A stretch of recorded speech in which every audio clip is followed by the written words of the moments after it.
Assalamualaikum teman-teman. Bagaimana kabar kalian? Semoga selalu dalam keadaan baik ya. Video kali ini akan membahas hasil analisis jurnal yang berjudul Manajemen Sekolah Ramah Anak PAUD Inklusi.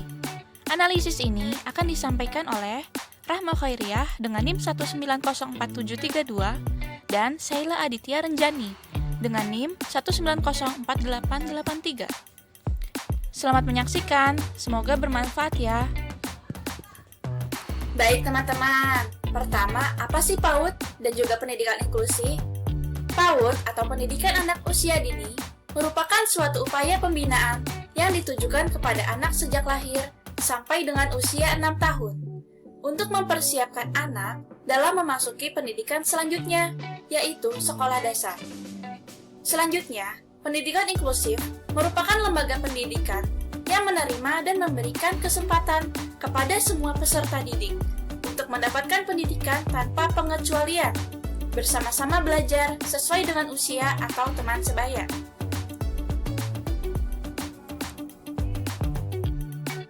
Kemudian, apa sih sekolah ramah anak dan bagaimana manajemennya? Sekolah ramah anak dipahami sebagai lembaga pendidikan yang memberikan semua hak anak secara penuh, serta pengelolaan kelas dan sekolah. Program sekolah ramah anak menerapkan 3P, yaitu provisi, proteksi, dan partisipasi.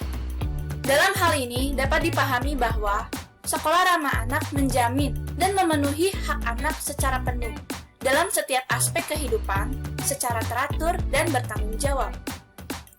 Kemudian, kebutuhan untuk mendapatkan model manajemen PAUD inklusi sekolah ramah anak mendesak dan penting, karena manajemen memiliki peranan dalam melakukan sebuah aktivitas, terutama dalam bidang pendidikan seperti sekolah ramah anak di PAUD inklusi.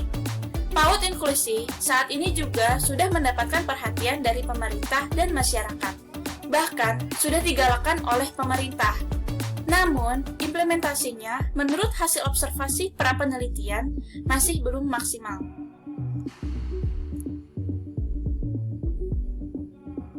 Nah, dalam penelitian ini tentunya ada metode penelitiannya. Penelitian ini dilakukan di 2 lembaga PAUD inklusi yang sama-sama terletak di Madiun. Yang pertama ada PAUD Laboratorium, Cendekia Kids School, dan juga ada Rumah Belajar Al-Kids.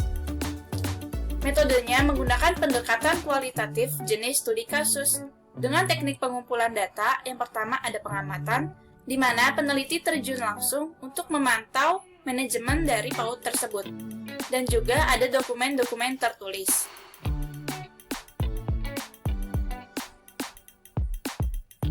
Berikutnya ada hasil dan pembahasan dari jurnal terkait. Pertama dari Cendekia Kids School.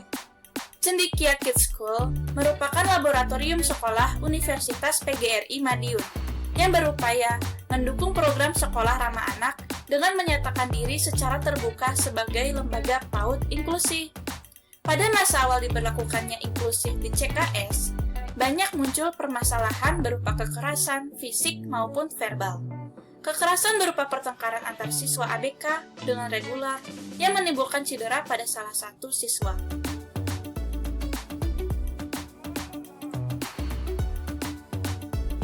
Nah, dalam PAUD inklusi ada manajemennya. Yang pertama, kita akan bahas tentang manajemen sarana dan prasarana. Sarana dan prasarana di PAUD inklusi CKS atau Cendekia Kids School sebetulnya sudah sangat memadai dan bagus. Namun, saat meningkatkan kualitas layanannya menjadi inklusi, pengaturan fasilitasnya memerlukan perombakan kembali, terutama penyediaan ruang KBM khusus ABK, kamar mandi dan pengkondisian kelas, koridor, dan alat permainan edukatif atau APE outdoor. Dalam penelitian ini, terlihat beberapa sarana prasarana, seperti koridor sampai kelas nyaman dan bersih. Kondisi kamar mandi, meski sudah terpisah antara laki-laki dan perempuan, desain kamar mandi masih bentuk untuk orang dewasa dan belum ada fasilitas untuk ABK. Ruang khusus untuk ABK belum tersedia di CKS, serta APE outdoor untuk ABK belum bisa dipenuhi secara maksimal. Nah, dalam hal ini butuh dukungan penuh dari yayasan atau penyelenggara serta masyarakat agar fasilitas atau sarana dan prasarana di CKS ini dapat memadai untuk ABK. Selanjutnya, ada manajemen kurikulum. Kurikulum di CKS dalam proses revitalisasi dan dikembangkan menuju lembaga inklusi, serta proses mencari bentuk kurikulum yang sesuai. Dalam pengembangan kurikulum, memerlukan literatur dan mengacu pada hasil pemetaan kebutuhan, terutama kebutuhan siswa ABK, disesuaikan dengan kondisi lembaga. Pendukung utama dalam pengembangan adalah kompetensi guru. Selanjutnya, ada manajemen kepeserta didikan. CKS sudah menyatakan diri sebagai PAUD inklusif, namun belum ada komitmen secara tertulis dan tim khusus. Di CKS, bentuk lembaga yang inklusif telah ditekankan kepada orang tua siswa saat mendaftar dan pada saat parenting sebelum tahun ajaran baru. Front office saat menerima pendaftaran berganti-ganti dan belum ada SOP yang jelas berkenaan informasi yang harus diberikan. Selanjutnya, kasus intimidasi orang tua terhadap guru di CKS saat adanya pertengkaran tidak sengaja antara siswa ABK dan regular menunjukkan belum adanya dukungan dan kerjasama antara orang tua dengan sekolah terhadap proses pembentukan karakter dan proses pembelajaran.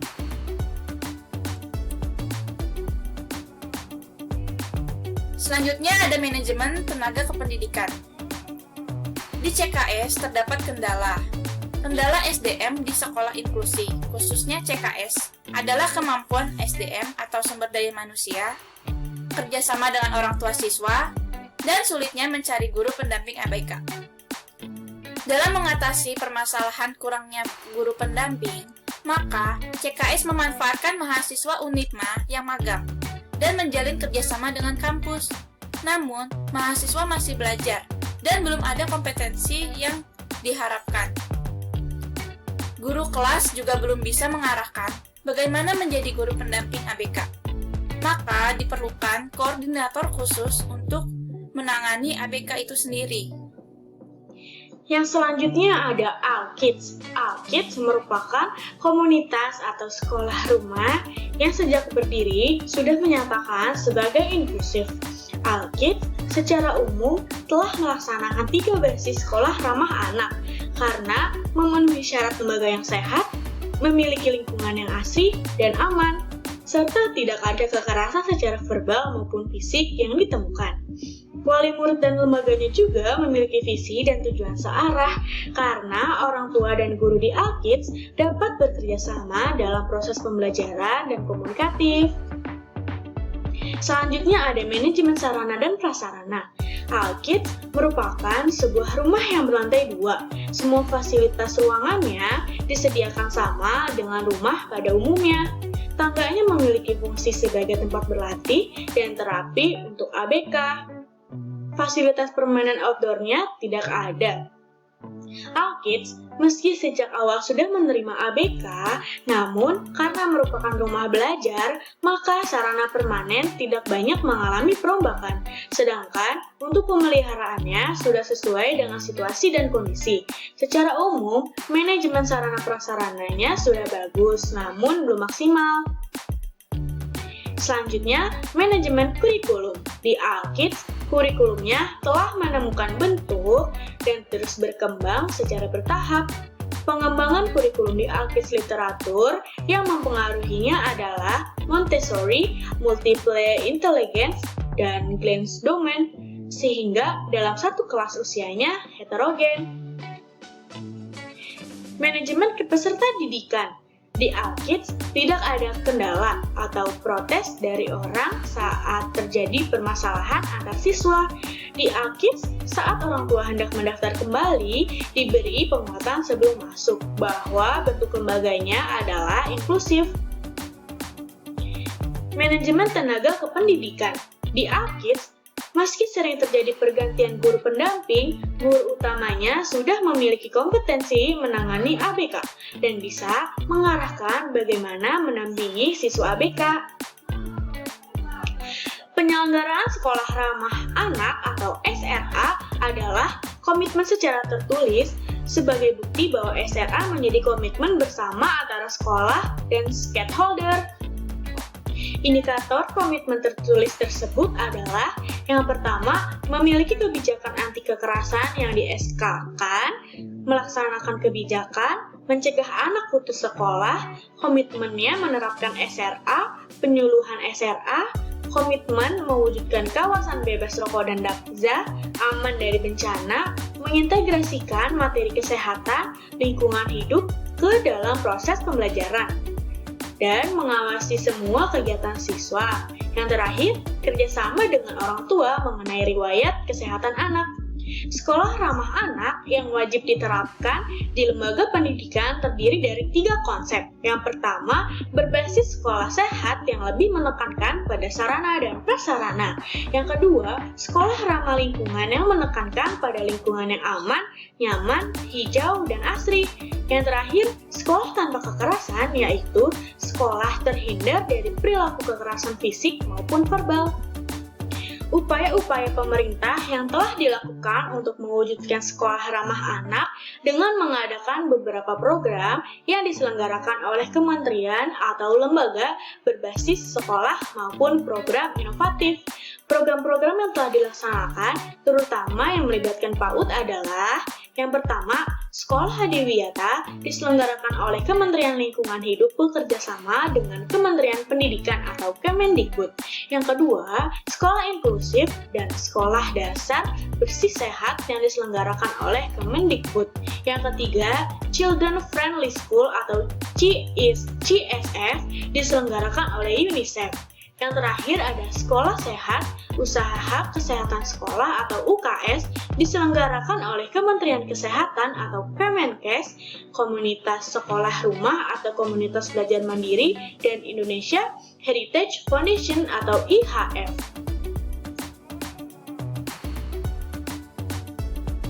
Kesimpulannya, manajemen sekolah ramah anak atau SRA, PAUD, inklusi CKS, dan ALKIDS secara umum sudah memenuhi ketentuan manajemen. Namun, masih memerlukan banyak pembenahan terutama di CKS. Pelaksanaan manajemen SRA PAUD inklusi di kedua lembaga adalah sebagai berikut. Yang pertama, kedua PAUD memiliki ciri khas masing-masing dalam melaksanakan manajemen PAUD inklusi menyesuaikan kondisi lembaga. Yang kedua, manajemen PAUD inklusi ramah anak di CKS dalam proses mencari bentuk, sedangkan rumah belajar ALKIDS telah memiliki bentuk. Yang ketiga, kendala dalam upaya mewujudkan SRA di Cendekia Kids School berbeda dengan di rumah belajar ALKIDS. Yang keempat, kendala terbesar manajemen adalah kompetensi manajemen sumber daya manusia. Dan yang terakhir, kedua PAUD belum ada legalitas sebagai PAUD ramah anak, namun dalam implementasinya sudah layak sebagai PAUD inklusi yang ramah anak. 3 hal mendasar yang harus disiapkan SRA PAUD inklusi adalah guru, yaitu brainwork, pengembangan kurikulum atau software, serta sarana dan prasarana atau hardware. Ketiganya, perlu manajemen untuk bisa menciptakan lingkungan belajar yang bisa mendukung perkembangan anak. Lembaga PAUD inklusi sebenarnya sudah menerapkan sekolah ramah anak meskipun belum ada pernyataan secara tertulis sebagai sekolah ramah anak. Kendala dalam implementasi SRA PAUD inklusi adalah belum adanya model dan pendampingan secara intensif dan berkelanjutan. Referensi jurnal, penulisnya Alisa Alvina dan Roshida Nur Anwar, Universitas PGRI Madiun, Jawa Timur, Indonesia. Sekian dari kami. Assalamualaikum warahmatullahi wabarakatuh.